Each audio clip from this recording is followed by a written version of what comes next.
Bismillahirrahmanirrahim. Assalamualaikum warahmatullahi wabarakatuh.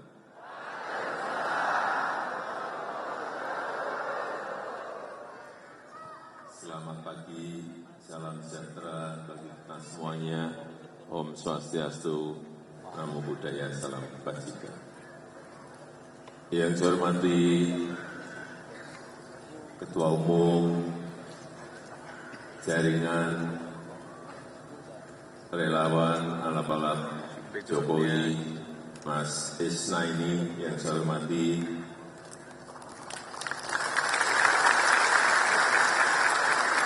beserta seluruh jajaran pengurus dan seluruh relawan yang pagi hari ini hadir. Saya melihat tadi ada gema perhutanan sosial,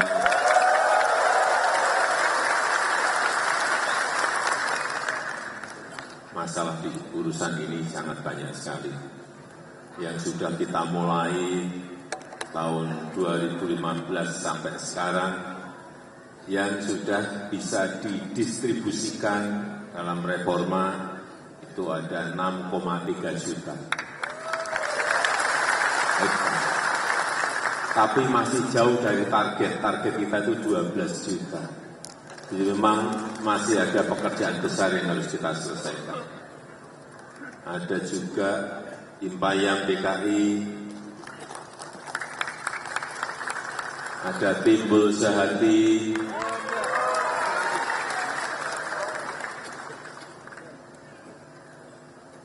apalagi Banpol,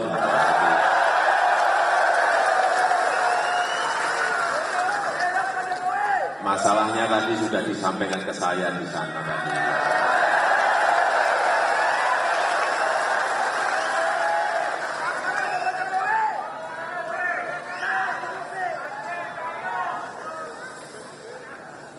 Hadir di sini juga Mas Giring,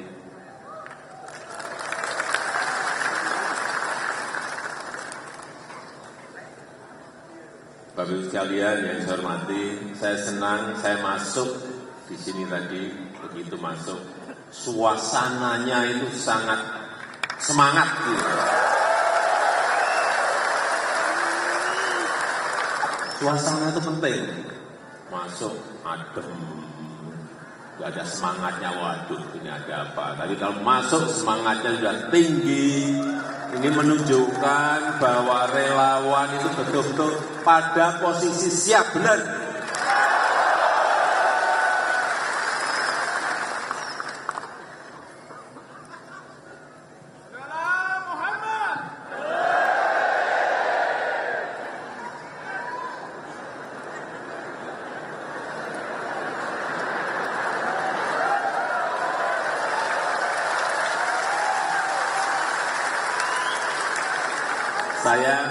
Saya harus ngomong apa adanya, bahwa dunia sekarang ini tidak sedang baik-baik saja. Tetapi kita alhamdulillah masih normal, negara kita Indonesia. Perlu saya sampaikan, sekarang ini sudah 96 negara dari kira-kira 260-an lebih negara, 96 negara itu sudah masuk jadi pasiennya IMF. Kayak kita tahun 97-98 pernah kita menjadi pasiennya IMF. Dan ini patut kita syukuri, sekarang kita alhamdulillah masih sehat-sehat saja dan tidak menjadi pasiennya IMF. Berkat kerja keras kita semuanya. Berkat kerja keras kita semua. Karena setelah COVID masuk mengenai hampir semua negara di dunia, semua negara kena semuanya. Ada yang bisa kembali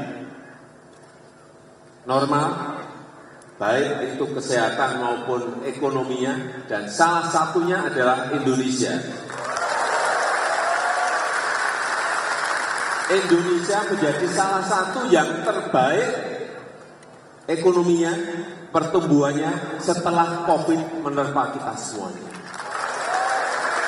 Ini yang patut kita syukuri karena kerja keras kita semuanya dari lapisan yang paling bawah sampai atas semuanya bekerja. Saya tahu betul karena meskipun COVID saat itu saya tetap muter ke seluruh penjuru tanah air untuk memastikan vaksinasi sudah dilaksanakan. Kembali, jadi memang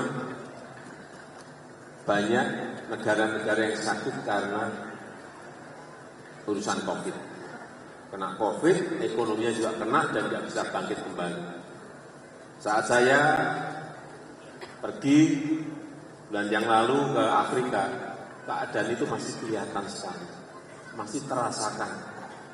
Ekonomi yang tidak tumbuh, kemudian harga pangan yang juga melonjak tinggi sekali, banyak kelaparan di benua itu, banyak yang kurang makan di benua itu karena memang problem besar kita saat ini setelah COVID belum bisa bangkit, sudah kena lagi yang namanya perang Ukraina. Kelihatannya perangnya jauh dari kita, tetapi dampaknya sampai ke sini. Apa dampaknya? Saat saya ke Ukraina, saat masih perang saya ke sana, saya bertemu dengan Presiden Zelensky. Beliau menyampaikan ada 77 juta ton gandum berhenti di negara yang namanya Ukraina. Karena perang, gandumnya tidak bisa diekspor. Sehingga negara-negara yang membutuhkan menjadi barangnya tidak ada. Dari Kiev di Ukraina, saya masuk bertemu dengan Presiden Putin di Rusia. Mengatakan hal yang sama, bahwa ada 130 juta ton gandum berhenti di Rusia saat itu. Berarti totalnya Rusia dan Ukraina ada 207 juta ton berhenti. Terus yang biasanya mengambil gandum dari sana disuruh makan apa? Sehingga karena suplainya kurang, harganya naik. Itu terjadi di semua negara. Ada yang naiknya sampai 50%, ada yang sampai 2 kali, di beberapa negara berbeda-beda. Ingat, kita ini memang makan beras, makanan pokok kita. Tetapi kita juga masih impor, tambah impor 11 juta ton gandum. Karena negara ini negara gede sekali, negara Indonesia ini sangat besar sekali. Dari mana itu 11 juta ton? 30%-nya itu berasal dari tadi Ukraina sama Rusia. Untuk mie, untuk roti yang kita makan, 30% dari wilayah itu. Sehingga di sini harganya juga sedikit naik. Kemudian yang berkaitan dengan pangan lagi, beras.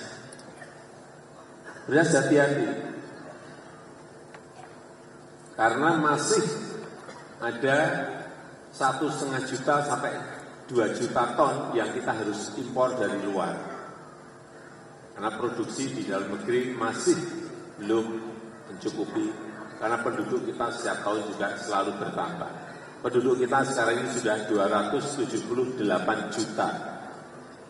Yang sebelumnya 270, ternyata kita terakhir hitungannya adalah 278 juta, sehingga produksi berasnya juga harus nambah. Begitu yang namanya India, plus 22 negara lagi menstop, tidak mengekspor beras, di semua negara harganya naik semua. Inilah problem yang apa adanya harus saya sampaikan. Karena problem di sebuah negara itu akan berimbas ke negara yang lain. Harga beras kita masih di angka berapa? 10.800 sampai 13.000. Tapi ingat, di negara-negara tetangga kita saja harganya sudah sangat tinggi. Saya bacakan.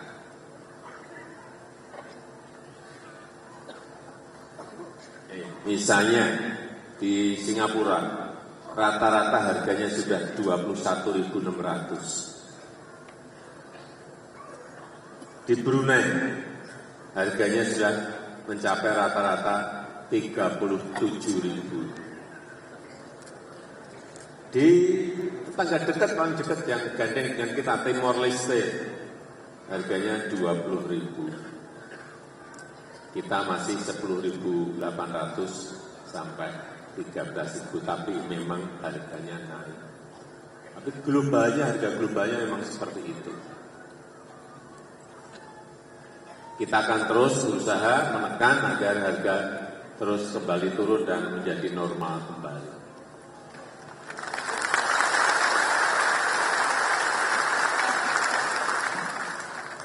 Selain 20 negara tadi yang saya sampaikan tidak mengekspor berasnya, ditambah lagi problem adanya perubahan iklim. Cuaca panas, kemarau yang panjang, menyebabkan juga produksi kita menurun. Problem-problem ini kita harus ngerti kenapa ada sebuah kejadian, pasti ada masalahnya, ada sebabnya.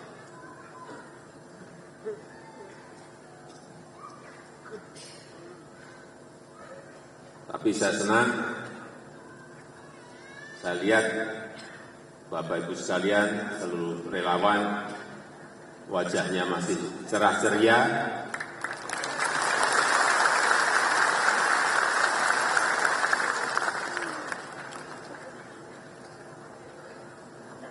Dan 6 bulan yang lalu, seingat saya, kita juga sudah memberikan bantuan setiap bulan 10 kilo beras kepada 21,3 juta masyarakat kita.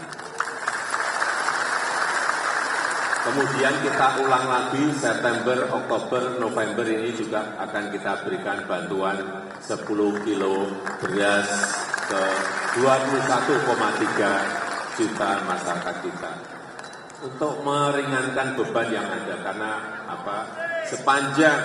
sepanjang APBN kita masih ada ruang, pasti itu akan kita putuskan. Yang kedua, yang berkaitan dengan 2024.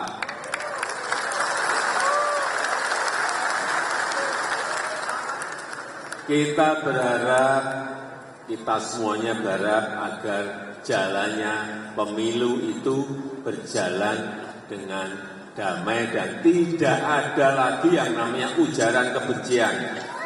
Setuju? Tidak ada lagi yang namanya hoax, kabar bohong.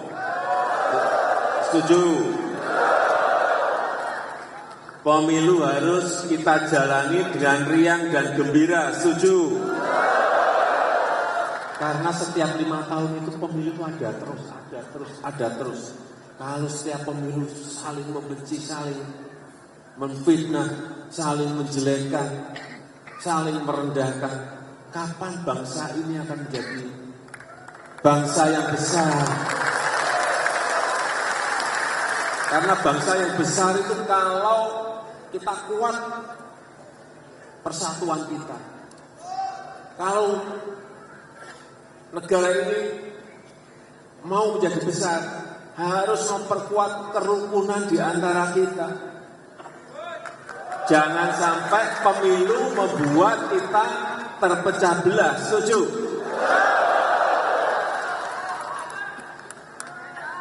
Saya kadang-kadang juga geleng-geleng. Masyarakat di bawah masih ramai. Dan pemimpin-pemimpin di atas sudah ngopi-ngopi bareng.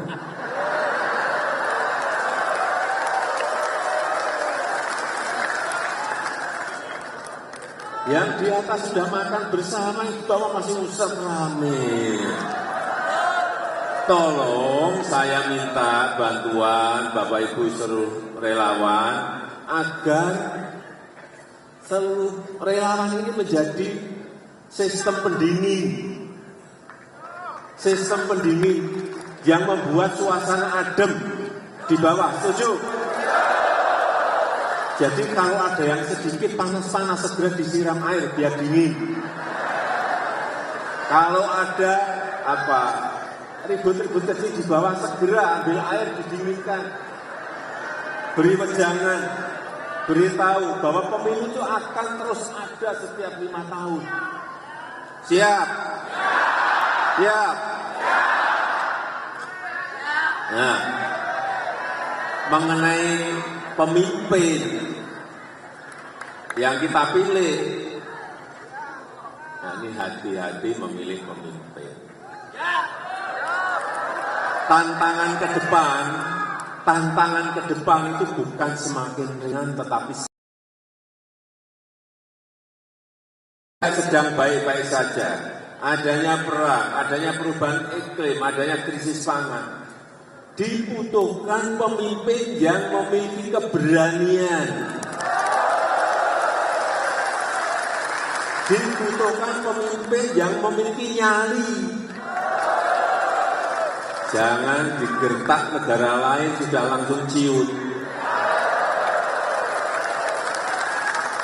Jangan kita digugat misalnya oleh Uni Eropa ke WTO kita jadi grogi. Tidak boleh negara sebesar Indonesia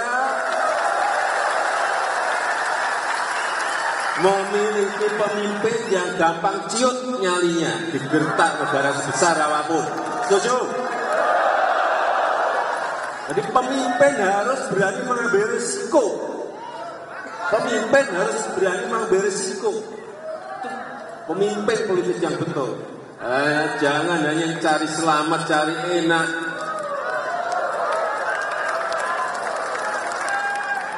Menikmati nikmatnya, enaknya duduk di istana, tidur di istana.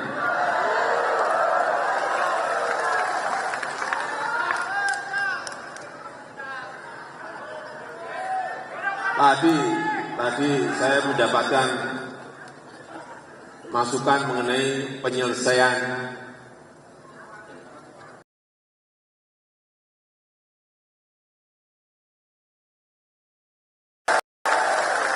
tadi ada usul yang berkaitan dengan hak swasta, memang sebaiknya diberikan sertifikat komunal saja.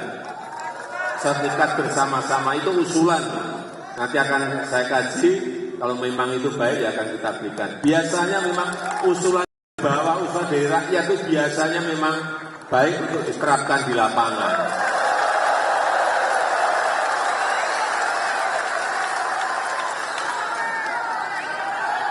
Kemudian yang penyelesaian yang berkaitan dengan PTPN ini tinggal menunggu saja. Nanti akan saya dorong agar penyelesaiannya bisa dipercepat. Kembali ke kepemimpinan nasional kita. Jadi tantangan ke depan itu sangat sulit sekali. Tadi sudah saya sampaikan, dunia yang tidak sedang baik-baik saja, perang, perubahan iklim, krisis pangan. Sehingga dibutuhkan kepemimpinan yang punya nyali, dibutuhkan kepemimpinan yang berani, dibutuhkan kepemimpinan yang berani mengambil risiko. Untuk siapa? Untuk rakyatnya, untuk negaranya, untuk bangsanya.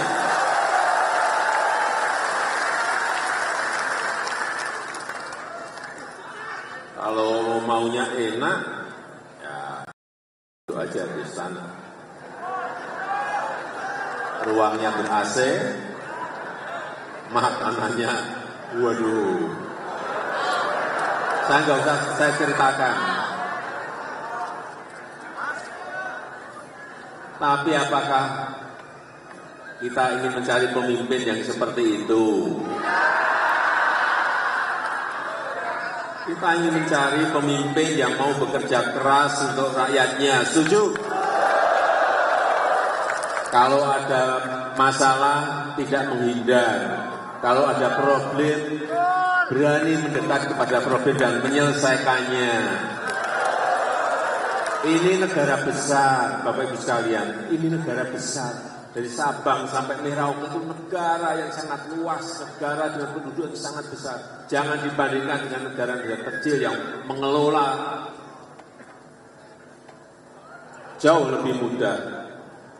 Bapak Ibu kalau pernah terbang dari Aceh sampai ke Merauke, sampai ke Papua, 9 jam 15 menit saya pernah mencoba. Naik pesawat. Kalau naik kapal nggak tahu berapa minggu atau berapa bulan. Karena saya belum pernah mencoba. 9 jam 15 menit itu kalau dari London sampai ke Istanbul kurang lebih itu melewati 8 sampai 7 negara. Ini negara gede banget, jadi tidak kadang-kadang orang yang nggak ngerti lapangan kelihatan memudahkan, padahal lapangannya juga geografi kita ini memiliki 17.000 pulau, tidak seperti negara lain yang satu daratan, lebih gampang. Semua pulau membutuhkan listrik, semua pulau membutuhkan sekolah, membutuhkan puskesmas, membutuhkan rumah sakit, membutuhkan pelabuhan, membutuhkan airport.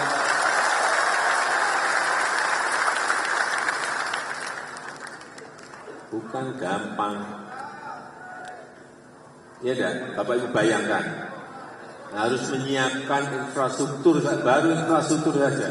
Infrastruktur di 17.000 pulau yang kita miliki. Nggak ada negara yang memiliki pulau sebanyak kita ini, nggak ada. Yang membutuhkan semuanya infrastruktur, membutuhkan jalan, membutuhkan jembatan, membutuhkan airport, membutuhkan pelabuhan. Belum logistiknya. Bensinnya, minyaknya harus sampai sana, berasnya harus sampai sana, garamnya harus sampai sana, bawangnya harus sampai sana. Benar? Bapak Ibu bisa bayangkan betapa sangat rumitnya mengelola negara ini.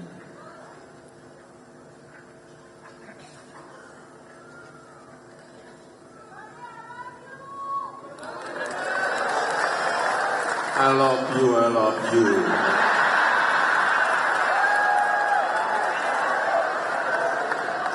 Jadi kembali terakhir saya minta kita semuanya menatap masa depan dengan optimis karena kepemimpinan ini hitungannya dari lembaga-lembaga dunia, baik Bank Dunia, World Bank, baik itu IMF, baik itu OECD, baik itu McKinsey, itu sudah berhitung bahwa Indonesia ini akan masuk menjadi negara maju itu kurang lebih 20 tahun sampai 25 tahun yang akan datang.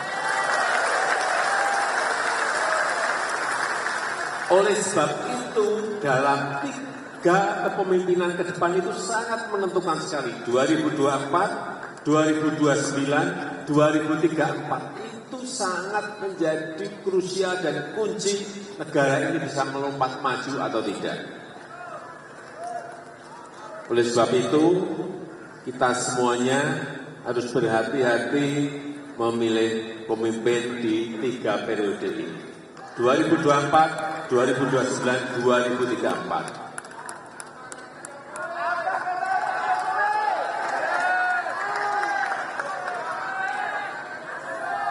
Saya melihat Bapak Ibu semuanya sudah pintar-pintar, jadi saya tidak usah menyampaikan di forum ini.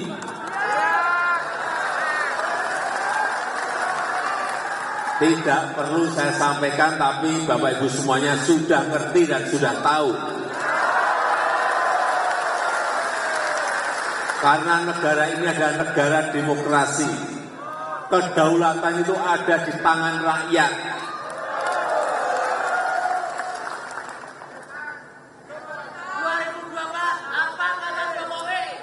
Saya rasa itu yang ingin saya sampaikan dalam kesempatan yang baik ini. Saya sangat menghargai, ini banyak yang hadir dari Pamekasan, dari Sukabumi, dari Batang, dari Pekalongan tadi saya lihat, dari Jawa Barat, Jawa Tengah, Jawa Timur, dan juga ada yang beberapa dari Papua tadi saya lihat. Saya ingin mengucapkan terima kasih yang sebesar-besarnya atas peran saudara-saudara dalam pembangunan negara yang kita cinta ini. Saya tutup, terima kasih. Wassalamualaikum warahmatullahi wabarakatuh. Terima kasih. NKRI Pancasila. Terima kasih. Wassalamualaikum warahmatullahi wabarakatuh. Siapa kita?